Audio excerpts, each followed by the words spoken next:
Nous sommes déjà bientôt en fin 2025 et dans cette vidéo, je vais vous présenter ma stratégie d'investissement immobilière pour 2026. Les secteurs sur lesquels je compte investir, les secteurs sur lesquels je ne compte plus investir ou pas investir, et pourquoi. C'est ça qui est important. Dans cette vidéo, on va voir pas mal de chiffres ensemble, alors restez bien accrochés. Et donc si ce genre de contenu vous intéresse, si vous êtes un investisseur immobilier ou si ces sujets bah, tout simplement vous parlent et vous avez envie potentiellement de vous lancer, bah, je vous incite tout simplement à vous abonner à cette chaîne, activer la petite cloche pour avoir toutes les nouvelles vidéos que je sors. Et on y va tout de suite sur 2026. Alors, 2026, tout ne va pas changer. Par contre, je trouve qu'il y a un certain nombre de choses qui se polarisent dans cette année 2025 et qui emmènent vers des nouvelles opportunités qui me semblent intéressantes à prendre. La première concerne les seniors. Aujourd'hui, l'INSEE vous dira, je suis désolé, je regarde un petit peu mes chiffres, hein, mais l'idée c'est d'être précis dans les chiffres. L'INSEE dit on a 21,8% de population de seniors. Un senior, c'est quoi? C'est quelqu'un qui a au moins 65 ans. La tendance, vous le savez, est loin de s'inverser, elle va continuer à augmenter et aujourd'hui, il y a bon nombre de territoires où ce public senior représente au moins 30% de la population. Et à côté de ça, il n'y a que 2, 3, 4% des logements qui sont adaptés à ces personnes-là. L'idée, ce n'est pas, de se dire après: «Ah bah, je vais faire de l'investissement dans des EHPAD». C'est pas parce qu'on a 65 ans qu'on est prêt pour aller en EHPAD. L'EHPAD, c'est un lieu médicalisé pour un certain nombre de profils, qui ont besoin, d'aide et qui n'ont plus la capacité d'être en autonomie ou ne souhaitent plus aussi être en autonomie pour un certain nombre de raisons qui leur sont propres. C'est quelque chose de très compliqué, hein. D'ailleurs, je vous incite absolument pas à aller dans ce secteur-là de la médicalisation et donc toutes ces variantes, de maisons médicalisées. C'est très compliqué, sauf si vous êtes médecin vous-même et que vous avez envie de vous cogner la réglementation et de la respecter, je vous incite pas à faire ça. Par contre, si on se dit que 30 de la population dans certaines zones sont seniors, vous imaginez un petit peu? Enfin, on parle de dizaines de millions de personnes qui sont aujourd'hui dans des lieux, souvent dans des grandes maisons, parce qu'ils les ont achetées, après-guerre, ou dans la phase un petit peu des Trente Glorieuses, bah, qui sont plus adaptés à la perte d'autonomie progressive. Ou, ils ont pu, voilà, ils l'ont créé parce qu'il y avait, des enfants. Aujourd'hui, ils sont partis, du coup, ils se retrouvent dans 200-250 m². Ça sert à quoi? Il faut l'entretenir. Il y a peut-être un grand jardin, il y a peut-être un grand terrain, il y a souvent des escaliers. Tout ça, c'est énormément de charges et il peut y avoir des divorces aussi, hein, y compris au moment, du départ à la retraite. C'est quelque chose qui est très classique aujourd'hui. Donc en fait, vous retrouvez avec énormément de personnes qui ont 65 ans et plus, qui sont seules ou en couple et qui sont à la recherche d'un logement adapté au bien vieillir. Ça veut dire quoi? Ça veut dire qu'il est accessible. On ne parle pas de logement PMR, pour personnes à mobilité réduite, on ne parle pas de logement accessible en fauteuil. On parle juste de logement qui est bien pensé. C'est-à-dire, qui n'a pas, des meubles de cuisine qui sont à 2 mètres de haut, par exemple. Qui n'a pas, un portail à l'entrée d'immeuble qui est impossible à ouvrir si vous êtes un peu faible ou si vous vous promenez avec un déambulateur. Tout ça, c'est des choses qui sont très classiques, hein. Donc en fait, ce sont des adaptations du bâti, du logement, qu'ils soient collectifs ou individuels, qui vont vous permettre tout simplement de rester dans votre lieu de vie le plus longtemps possible et comme vous restez autonome, bah, vous éloignez le spectre de la médicalisation nécessaire et vous vieillissez mieux. Donc il y a ça, donc il y a cet aspect-là et puis il y a un aspect de sécurité. Un aspect de sécurité à la fois, individuel, de se dire: «Bah, voilà, je risque moins de me faire, cambrioler que dans une maison isolée, au bord de la forêt. Parce que je vais dans un collectif et avec, des portes blindées, avec, voilà, des un environnement qui est plus safe, quoi, d'une manière générale. Et puis vous avez la sécurité qui est liée à l'entourage aussi. Parce que vous êtes peut-être tout seul ou à 2. Si vous tombez chez vous et qu'il y a personne et que vous pouvez pas prévenir quelqu'un, bah, qu'est-ce que vous faites? Ben, des fois, vous restez, sur le carreau, quoi. Et donc l'idée, c'est de se retrouver dans un environnement où il y a d'autres personnes autour, peut-être potentiellement des personnes qui vous ressemblent, qui sont dans les mêmes tranches d'âge, avec lesquelles, en plus, vous allez pouvoir, bah, tout simplement avoir des activités, briser la solitude et cetera. Donc cette cible des seniors, pour moi, elle est très, très importante et vous verrez dans cette chaîne, je vous présente un projet sur lequel on est en train de travailler. On est en train de transformer une ancienne clinique, qui n'est plus exploitée, depuis une dizaine d'années, pour la transformer en logement pour seniors. Ça ne veut pas dire encore une fois qu'on va les médicaliser, ça veut juste dire qu'on réfléchit les logements de manière intelligente. Ça veut dire des portes automatiques en bas qui s'ouvrent avec un badge. Ça veut dire des ascenseurs fonctionnels. Ça veut dire des portes d'entrée qui permettent dans les logements de passer avec un déambulateur si plus tard on en a besoin. Ça veut dire des volets roulants électriques. Ça veut dire un cheminement LED entre votre lit et les toilettes pour vous éclairer la nuit sans forcément réveiller votre conjoint. Ça veut dire des formats de logement qui sont adaptés. Vous des du 2 pièces et du 3 pièces majoritairement, surtout du 3 pièces. Comme ça, vous êtes là, vous êtes bien, puis vous avez une pièce pour accueillir votre famille, pour accueillir vos enfants, vos petits-enfants, le cas échéant, ou pour vous en servir de bureau. Vous n'êtes pas, comme un moine, dans un micro, appartement. Et puis, l'idée, c'est de les rassembler dans ce bâtiment-là. Donc c'est pour ça qu'il y a 42 logements, bah, il y a plus de 3000 m², pour qu'ils puissent avoir aussi des zones collectives. Donc il y a un endroit où ils peuvent se retrouver pour, cuisiner ensemble, s'ils veulent. Chacun a son logement privatif, a sa cuisine, a tout ce qu'il faut, hein, la salle de bain, bon. Dans la salle de bain aussi, prévoir des poignées, des choses comme ça. L'idée, c'est pas d'avoir un siège et l'idée, c'est pas d'être comme dans une médicalisation, mais d'avoir quelque chose qui vous permet de rester chez vous. Déjà, pas de baignoire qu'il va falloir enjamber. Des choses toutes simples, en fait, dans l'aménagement du lieu de vie. Et ça, c'est quelque chose qui existe finalement assez peu. Et là, en l'occurrence, dans la ville où on fait ce travail, où on fait ce projet, c'est une ville qui a été entièrement rasée pendant la Deuxième Guerre mondiale, et donc reconstruction années 50. Ce sont essentiellement des bâtiments de 3-4 étages sans ascenseur.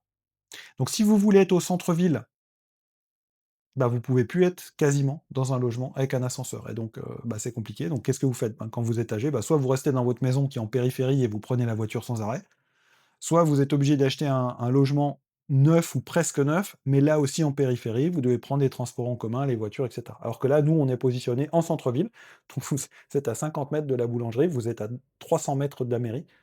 C'est royal, quoi. En fait, vous faites tout à pied, donc vous êtes dans un environnement sécurisé. Et autour de vous, l'idée, c'est de spécialiser un peu le lieu pour que, bah, tous les logements soient occupés par des personnes de, configuration similaire. Comme ça, vous pouvez vous retrouver, vous pouvez taper le carreau, la belote, si vous voulez, il y a une pièce qui est dédiée à ça. Donc comme dit, vous pouvez cuisiner, il y a un grand espace extérieur, c'est très important. Là, en l'occurrence, dans ce projet qui fait 15 arts, dans lequel, bah, voilà, vous avez un jardin, vous êtes, dehors, dedans, et cetera, vous pouvez vous retrouver. Et là, vous êtes vraiment dans un bel environnement de vie. Et ça, c'est quelque chose sur lequel, moi, je crois beaucoup parce que ça manque énormément aujourd'hui. Et pour ceux comme moi, bah, voilà, qui approchent des 50 ans et qui ont des parents un peu âgés, ils se rendent bien compte à quel point aujourd'hui ils habitent dans des logements qui sont inadaptés à, tout simplement leur perte d'autonomie progressive.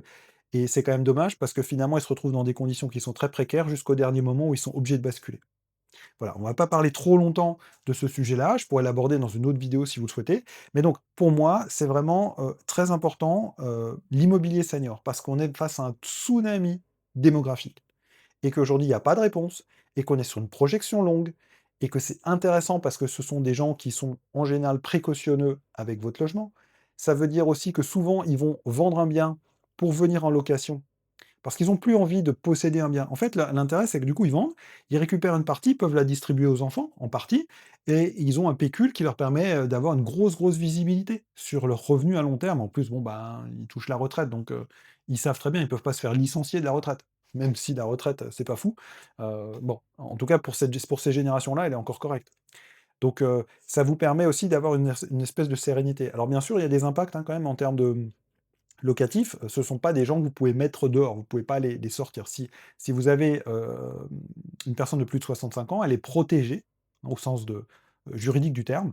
Ça veut dire que si vous devez la sortir pour faire des travaux ou des aménagements lourds et cetera, vous êtes obligé de la reloger. Donc quelque chose de similaire, à un prix similaire, dans une zone similaire. Donc voilà, c'est une légère contrainte, mais quand vous êtes en train de réfléchir à un lieu qui est spécifiquement fait pour eux, et bah, là, du coup, c'est parfait. Et ce qui est intéressant, c'est que, bah, une fois qu'elles sont dedans, elles vont rester très longtemps. On n'est pas dans le profil du jeune actif, qui va se mettre en couple, qui va faire des enfants, qui va devoir faire évoluer son lieu de vie. Là, en général, on est dans un lieu de vie qui va nous accompagner très longtemps, jusqu'à temps qu'on ne puisse plus rester chez soi. Et l'intérêt de les rassembler aussi dans un même lieu, ça c'est dans le cadre de notre projet, c'est aussi de pouvoir permettre aux professions libérales, les infirmières, les pédicures, les coiffeurs, et cetera, les kinés, bah, de venir sur place. On leur aménage des locaux d'ailleurs spécifiquement.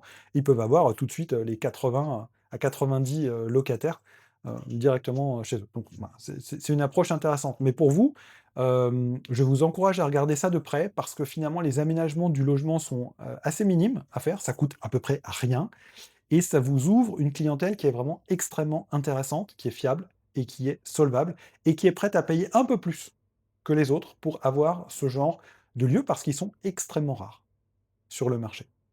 Alors évidemment, ça ne concerne pas tout le monde, mais ça représente quand même des millions de personnes à la fin. Donc je vous encourage à y penser. Donc en tout cas pour moi, c'est important, cette cible-là, elle est voilà, donc je vous le disais, hein, donc on est sur un projet de 42 logements, donc c'est quand même assez significatif et c'est parce qu'on y croit et c'est parce qu'il y en a énormément et aujourd'hui la demande, elle est énormissime. Dans la commune où on le fait, ils ont en permanence entre 30 et 35 demandes, auprès du centre de la vie, sociale pour ce type de logement et ils n'ont pas d'offre. Voilà. Donc sachez-le, quand vous êtes dans des zones qui sont, saturées, c'est peut-être une voie intéressante. Par contre, je vous disais, il faut, les différents critères que je vous expliquais tout à l'heure dans le logement, il faut que ce soit réuni et bien sûr, il faut qu'il y ait, un confort, correct, hein. On ne va pas non plus, les mettre n'importe où. Donc quelque chose de rénové, fera très bien l'affaire et eux, en fait, ils peuvent aussi être très intéressés par des logements, qui sont, alors qui peuvent être extrêmement fonctionnels et récents, hein, ou alors des choses qui sont plus anciennes et qui vont peut-être plus rebuter, des publics jeunes. Par exemple, si vous avez du parquet massif au sol, il y a des publics qui vont pas vouloir aller dans un logement comme ça parce qu'ils vont dire: «C'est de l'entretien, moi je sais pas faire». Alors qu'une personne, un senior va préférer peut-être ce genre de lieu parce qu'il y a une histoire et cetera et il va en prendre soin. Pour peu que vous lui donniez les bonnes informations, il va en prendre soin et ça c'est quelque chose, bah, d'intéressant, hein, voilà tout simplement en termes de clientèle. Donc moi, c'est un axe très fort, en tout cas dans mes investissements, le logement senior, mais senior valide, hein, pas de médicalisation, ne rentrez pas là-dedans. Un autre sujet, on en entend beaucoup parler, hein, justement, on parlait des jeunes, donc on va prendre l'autre spectre, et là, souvent, on va faire de la colocation. La colocation, c'est bien parce qu'il y a de la grosse rentabilité. On va prendre un logement qui est relativement grand, on va arriver alors, selon, Logservice là, donc en termes de sources, on est sur un loyer charges comprises moyen pour une chambre en colocation de 476 €. Donc c'est sûr que si vous avez, 5 chambres, vous faites, 476 multiplié par 5, bon c'est charges comprises, mais quand même, c'est intéressant.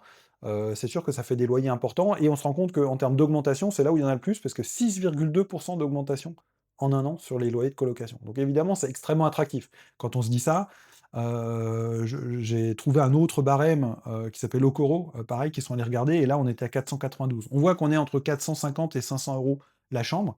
Donc quand on en a, 4, 5, voire 6, c'est sûr que tout de suite, c'est une rentabilité qui a rien à voir avec le fait de la proposer en location longue durée à une famille, ce logement, ce grand logement. Par contre, hem, ce qui est embêtant, c'est que, bah, ça a été beaucoup à la mode et il y a des zones qui sont sursaturées. Alors c'est paradoxal parce qu'il y a des endroits où il y a énormément de demandes et pas assez d'offres et il y a d'autres endroits où, c'est sursaturé. Donc il faut vraiment faire attention, faites bien votre étude de marché, regardez les annonces, sur les sites de, hein, voilà, Le Bon Coin, Se Loger, Bien Ici et cetera. Regardez en fait, est-ce que mettez-les en favoris, voyez si ça part pas, combien de temps ça reste, les prix qui sont proposés, le niveau de qualité.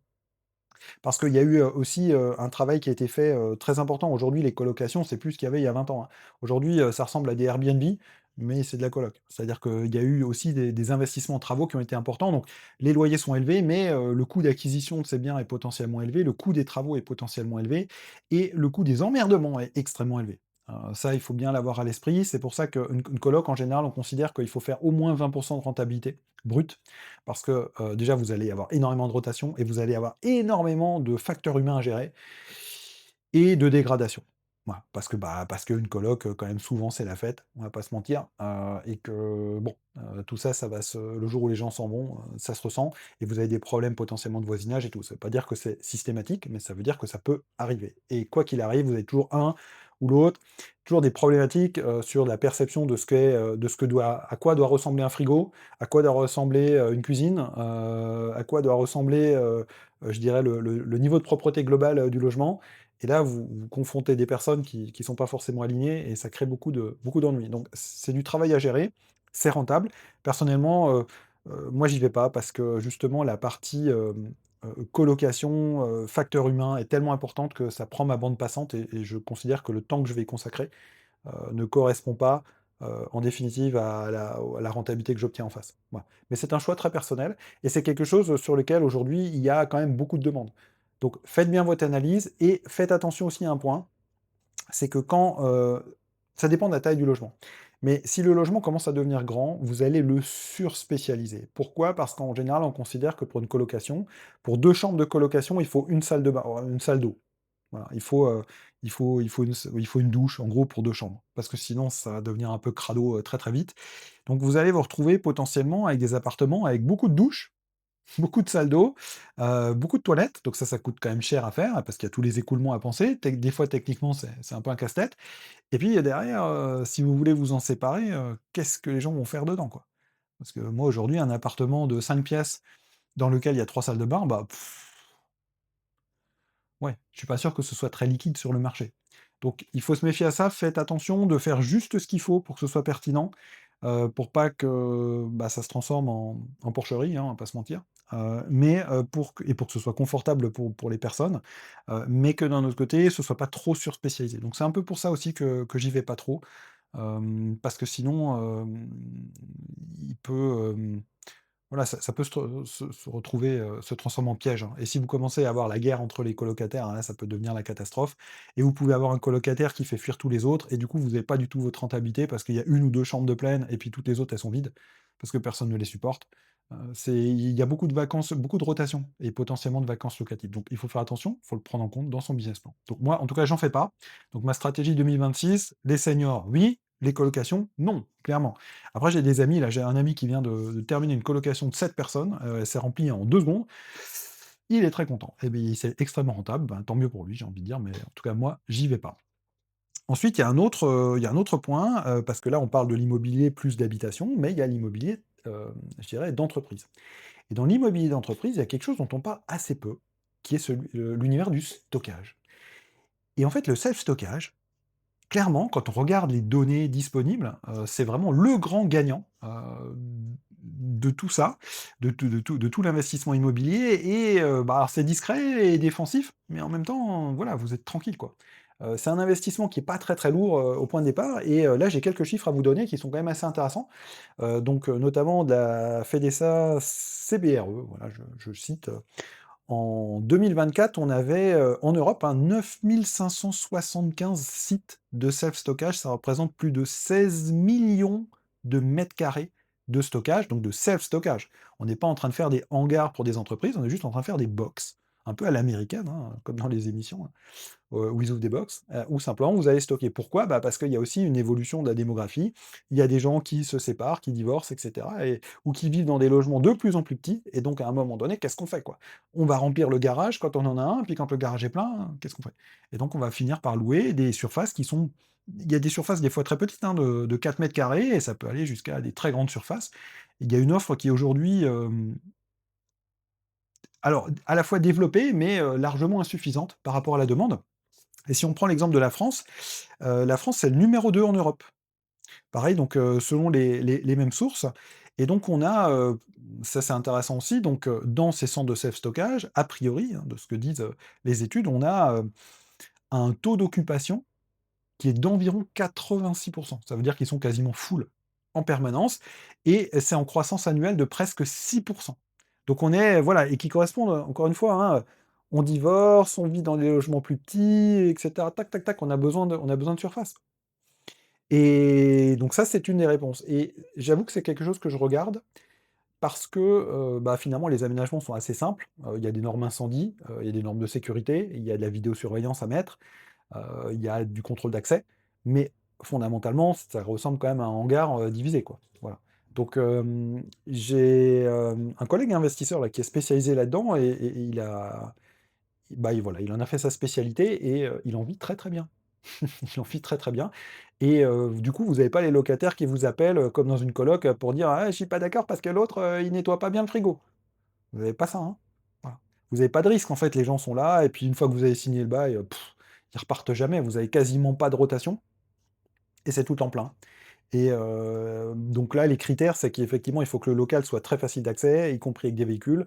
Idéalement, il faut pouvoir rentrer dedans en véhicule si c'est possible, mais en tout cas, il faut pouvoir se garer juste devant. Donc ce que j'évoquais, hein, contrôle d'accès, vidéosurveillance, sécurité incendie, ce genre de choses-là. Mais après sur le reste, ça tourne tout seul, quoi. Et vous avez juste besoin de finalement de surveiller qu'il y a pas eu un dégât des eaux ou qu'il y a pas eu une mauvaise utilisation du box. parce que ça peut arriver. C'est ce que me disait mon collègue, voilà, qui voilà, un détournement de son usage, habituel, on va dire, et éventuellement pour des activités illicites, mais vous n'êtes pas responsable d'une certaine manière et si vous mettez en place ces dispositifs de surveillance, en général, c'est, suffisamment, je dirais, dissuasif pour éviter ce genre de choses-là. Donc c'est quelque chose auquel, voilà, ça peut être intéressant, d'imaginer ça. Donc on est dans un grand volume dans lequel on va faire des petites cellules avec un accès 24/24, 7 jours sur 7 et du coup votre investissement est très maîtrisé, votre chiffre d'affaires est extrêmement prévisible et vous avez, une variabilité, de remplissage qui est extrêmement faible. Donc c'est quelque chose que je regarde pour 2026, honnêtement, pour, potentiellement, faire ça parce qu'il y a un ratio, rentabilité, emmerdement qui est quand même, extrêmement positif. Quand on parle de l'immobilier, justement plus professionnel, il y a quelque chose qui nous vient tout de suite à l'esprit, c'est, le bureau et là, le bureau par contre, je vous incite à être extrêmement vigilant parce que, le bureau l'investissement dans des bureaux en 2017, oui, en 2026, pas forcément. Entre-temps, le Covid est passé, le télétravail est arrivé et aujourd'hui pareil, quels sont les chiffres? En Île-de-France, c'est pas ma région, mais bon, en Île-de-France, on a un taux de vacances dans l'immobilier de bureaux, hein, selon Cushman, JLL, Immostat et cetera. Ils sont tous un peu CBRE, enfin tous ces organismes spécialisés dans l'immobilier de bureau. Donc a priori, on a un taux de vacances entre 10 et 11. C'est quand même vraiment important. Dans le locatif d'habitation, vous avez jamais ça. Enfin, en tout cas, sauf si vous faites le choix de pas louer, mais autrement vous l'avez pas et donc 10 à 11, donc c'est quand même important et donc par exemple là sur, l'automne 2025, donc maintenant, le moment où j'enregistre la vidéo, sur, l'Île-de-France, vous avez 6 millions de mètres carrés de bureaux vides. Alors on a tous entendu parler de La Défense, dans lequel il y a énormément de tours qui sont quasiment vides ou dans lesquels maintenant ils mettent des écoles et ils envisagent de mettre des logements. C'est une tendance de fond, hein, en France, il y a plein d'immeubles de bureaux qui sont en train d'être reconvertis en logements. Voilà. Alors ça peut être une opportunité d'achat. Par contre, faire du bureau, ça me semble compliqué. Aujourd'hui, pareil, selon l'INSEE, il y a plus d'un travailleur, plus d'un salarié du privé sur 5 qui est en télétravail, en moyenne 2 jours par semaine. Vous imaginez donc du coup, le besoin en mètres carrés est sévèrement réduit. Si vous faites des rotations dans les journées, vous avez besoin de beaucoup de moins de mètres carrés. D'ailleurs, c'est ce qu'avait fait l'employeur, précédent, là où je travaillais, en fait, c'est ce qu'ils avaient fait, hein. Donc du coup, ils avaient des bureaux un peu partout. Ils ont fait un ménage très, très fort avec l'arrivée du télétravail parce que finalement, il n'y avait plus besoin d'autant de mètres carrés et c'est autant d'économies. Donc faites attention, je ne vous encourage pas à acheter, du bureau sauf si vous allez sur de l'ultra premium. Ultra premium, ça veut dire quoi? Ça peut être si demain vous avez un château transformé en bureau, ça vaut le coup. Si demain vous avez, des bureaux qui sont dans un emplacement, mais exceptionnel et ils sont un peu tout seuls, c'est-à-dire pas à La Défense où il y a que des immeubles de bureaux, un endroit où il y a pas beaucoup d'offres. Si par exemple vous avez, une cour de justice, par exemple, et que, un immeuble de bureau juste à côté d'une cour de justice, ça a du sens. Parce que vous allez avoir toutes les professions juridiques qui vont chercher à s'abriter, à proximité, à pouvoir y aller, en 2 minutes à pied, en salle d'audience, dès qu'ils sont appelés, plutôt que de poireauter dans les couloirs pendant des heures. Donc c'est, quelque chose, voilà, qui peut être intéressant. Mais que dans ce cas de figure-là. Vous avez vu? Hop! J'ai fait un petit ajustement, lumière, hein, parce que j'ai le soleil, qui est arrivé et c'était, je pense, pas très agréable pour vous. Donc, il faut vraiment, si vous voulez faire du bureau, aller dans le très haut standing. J'étudie en ce moment un projet, de centre d'affaires dans un immeuble, plus. Voilà. Je ne sais pas si ça se fera, pour l'instant, c'est plutôt mal emmanché en vrai. Si ça se faisait, ce serait formidable, j'adorerais, mais il y a vraiment une étude, d'opportunité très importante qui a été faite au préalable et c'est un bâtiment patrimonial aussi qui a du sens. Donc voilà et l'intérêt, c'est de tout simplement faire du bureau parce que ça coûte beaucoup moins cher que de faire des logements. Voilà. Parce que quand vous faites un immeuble de bureau, ce qu'il faut savoir, si vous ne le savez pas, c'est qu'en gros, vous possédez les murs, mais ce qui se passe à l'intérieur, c'est un peu pas vos oignons. Alors soit vous pouvez complètement terminer les travaux, soit, vous laissez, les locataires, faire la fin des travaux. Alors moi, je suis plus de la team à les faire moi-même, parce que comme ça, au moins, c'est cohérent. Mais, en vrai, vous n'êtes pas obligé. Et derrière, vous pouvez c'est eux qui peuvent payer la taxe foncière, ils se débrouillent avec les réparations, et cetera. S'il faut changer un radiateur, c'est pour eux, et vous possédez que l'enveloppe. Donc c'est vrai que d'un point de vue financier, c'est beaucoup moins d'ennuis, c'est des baux qui sont beaucoup plus longs, c'est du 3-6-9 comme on dit, donc c'est des baux de 9 ans. avec une révision possible tous les 3 ans, donc vous êtes tranquille un long moment. Une entreprise, quand elle fait faillite, vous perdez en fait, une fois qu'elle fait faillite, elle s'en va. C'est pas comme un locataire, qui paye plus son loyer et qui va squatter pendant 3 ans, le temps que la justice le mette dehors. Donc vous avez aussi un risque, locatif, sur les revenus qui est plus faible et plus court dans sa durée. Enfin, maximum, vous allez perdre 3 6 mois de loyer, maximum. Alors que, sur de l'habitation, ça peut potentiellement être plusieurs années. C'est même à peu près sûr. En tout cas, si le locataire est dans une logique, pas constructive quoi, hein, de vous emmerder quoi, hein, tout simplement et d'en profiter un maximum.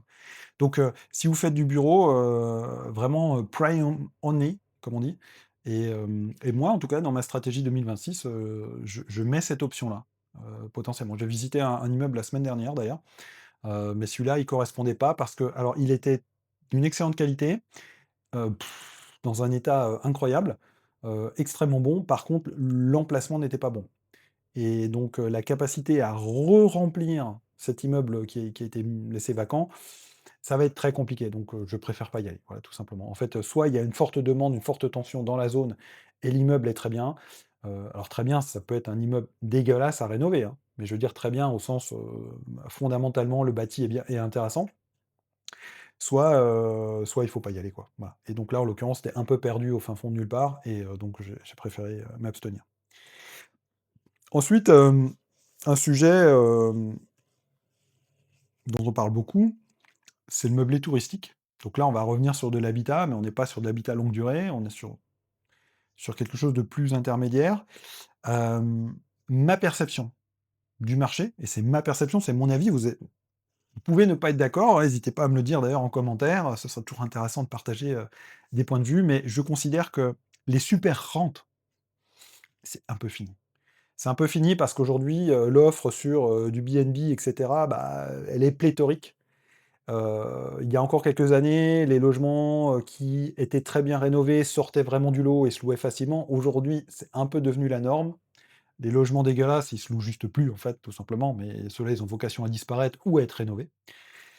Donc du coup, la concurrence est extrêmement sévère. Alors il y a beaucoup de clientèle, mais la concurrence est rude, donc c'est pas évident et moi, ce qui me chagrine le plus, c'est la pente fiscale. C'est-à-dire que là, on voit bien, déjà, dès les revenus 2025, on commence à avoir des les niches fiscales du LMNP et cetera qui sont rabotées sur les abattements.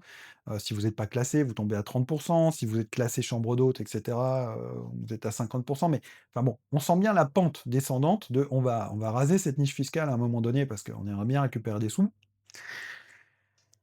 Moi, ce qui m'embête avec ça, c'est que à un moment donné, je ne serais pas très étonné que l'État considère que finalement, alors en tout cas si vous le faites, si vous achetez un logement vraiment pour faire du Airbnb, pas si vous mettez votre résidence principale, j'y viendrai juste après, mais si vous achetez un logement pour faire du Airbnb à l'année, à un moment donné, il faut appeler un chat un chat, ça commence à ressembler à, de l'hôtellerie, hein. Ça commence à ressembler à de l'hôtellerie, donc moi je ne serais pas étonné qu'au bout d'un moment, sur, ces biens-là, et sur ces revenus-là surtout, et ben, les propriétaires se tapent une TVA à 10. Moi, je le sens venir, voilà. Alors pour l'instant, c'est encore un peu flottant, mais enfin, on voit bien le sens du budget de l'État et des économies qu'ils font, donc du coup, voilà, ils cherchent des sous et ça, c'est un endroit où je trouve, ce serait assez facile d'aller taper parce que, la rue ne va pas, se rebeller, s'ils font ça. Donc, si vous avez une rentabilité de 20 ou de 15 en brut sur du BNB et que derrière on vous prend 10 de TVA, bah, c'est plus intéressant, hein. Parce que du coup, vous avez une rentabilité qui est potentiellement inférieure à de la location longue durée, en tout cas bien inférieure à, celle d'un logement senior ou d'une colocation et vous avez, des ennuis XXL parce qu'il faut gérer les allers-revenus et cetera. Enfin, vous avez énormément de travail sur un Airbnb, de type conciergerie, hein, que vous aimez faire ou pas. Et alors que vous avez pas ça typiquement sur un public senior, à l'année, voilà.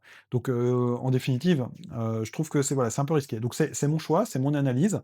Je suis en phase avec le fait que tout le monde ne partage pas. D'ailleurs, par exemple, mon associé principal a 70 logements Airbnb, donc, ça prouve bien que j'essaie, j'entends bien le deuxième son de cloche, mais, là, cette vidéo, c'est ma stratégie à moi et donc 2026, j'ai pas prévu d'en faire. Sauf si ça s'inscrit dans le cadre hem pas d'un logement, mais d'une activité touristique. C'est-à-dire que si ça s'inscrit dans le cadre d'une SAS quelque part, d'une société, qui fait des prestations, dont l'hébergement, là, oui, ça peut s'envisager. Mais par contre, purement acheter des logements ou un immeuble et cetera, le spécialiser dans le BNB et ouais, non, c'est compliqué. Et puis, c'est pareil, enfin, après, si vous êtes en copro, c'est compliqué parce que vous allez, créer du bruit et tout.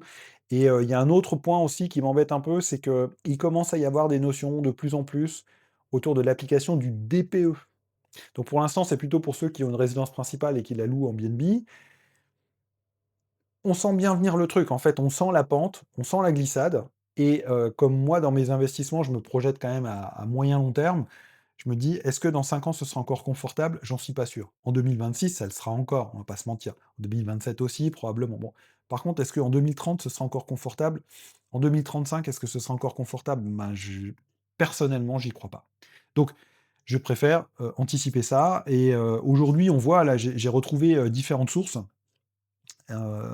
qui laissent à penser qu'effectivement, on commence à se dire que pour les nouveaux meublés de tourisme, il va y avoir à un moment donné l'obligation d'avoir un DPE, au moins E, voire D pour 2034. Donc finalement, le DPE de l'habitat, on risque de le retrouver d'une manière, relativement, copier-coller sur, l'hébergement touristique, ce qui est pas du tout le cas aujourd'hui.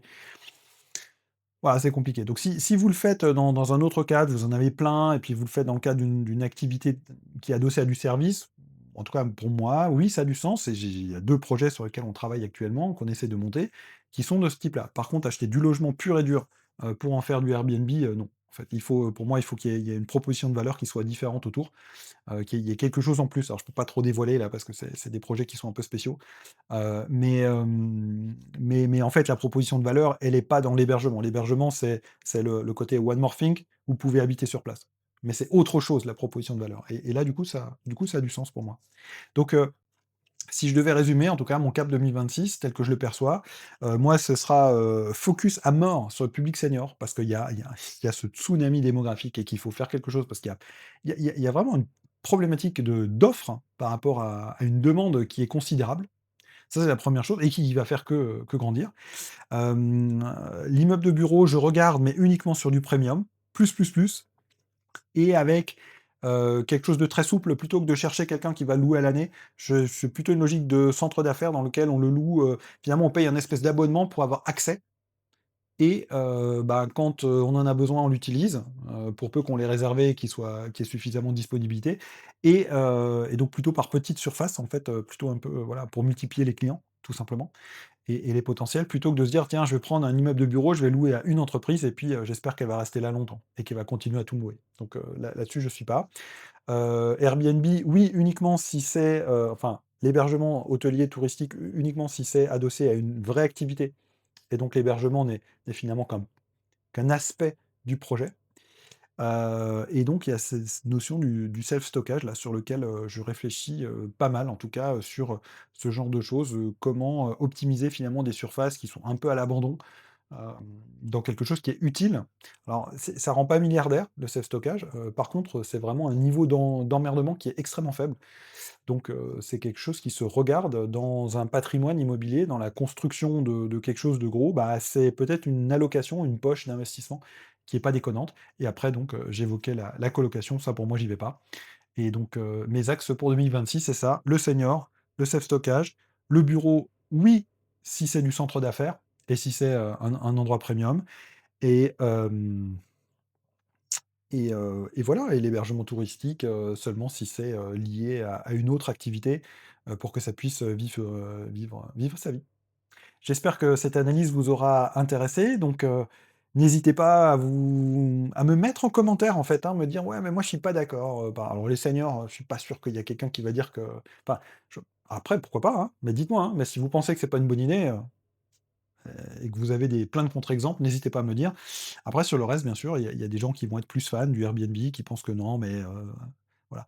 Airbnb, encore une fois, je pense pas que ce sera un problème d'offre et de demande, même si l'offre, elle commence à être un peu surchargée, que c'est un peu la course à l'échalote, à la surpersonnalisation, à la surexpérience et cetera. Moi, ce qui me fait peur, c'est la fiscalité, en fait. Enfin, ce qui me fait peur.